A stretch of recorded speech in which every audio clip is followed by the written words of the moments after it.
8వ రోజుకు చేరిన ఇండిగో సంక్షోభం. శంషాబాద్లో 56 విమానాలు రద్దు.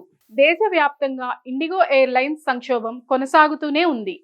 ప్రయాణికులకు చుక్కలు చూపించిన ఇండిగో సంక్షోభం 8వ రోజుకు చేరుకుంది. ఈ సంక్షోభం ప్రభావం కారణంగా ఇండిగో సేవలు ఇప్పటికీ సాధారణ స్థితికి రాలేకపోయాయి.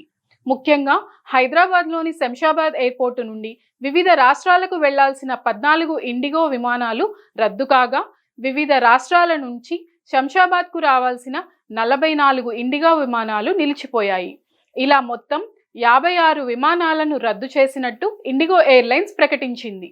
ఈ అనూహ్య రద్దు కారణంగా తమ ప్రయాణ ప్రణాళికలు తారుమారై గమ్యస్థానాలకు చేరుకోలేక ప్రయాణికులు తీవ్ర ఇబ్బందులు పడుతున్నారు. మరోవైపు విమానాల రద్దుల పరంపరపై పౌర విమానయాన శాఖ తీవ్రంగా స్పందించింది. ఈ సమస్యపై స్పష్టత ఇవ్వాలని ఆదేశిస్తూ అన్ని విమానయాన సంస్థలకు సమన్లు జారీ చేసింది. ఈ నేపథ్యంలో విమాన సేవల్లో అంతరాయానికి గల కారణాలను వివరించేందుకు విమానయాన సంస్థల ఉన్నతాధికారులు త్వరలో డీజీసీఏ ముందు విచారణకు హాజరు కానున్నారు. ఈ సంక్షోభానికి శాశ్వత పరిష్కారం చూపడానికి, ప్రయాణికులకు భవిష్యత్తులో ఇటువంటి ఇబ్బందులు రాకుండా చర్యలు తీసుకోవడానికి ప్రభుత్వం ఈ చర్యలను చేపట్టింది.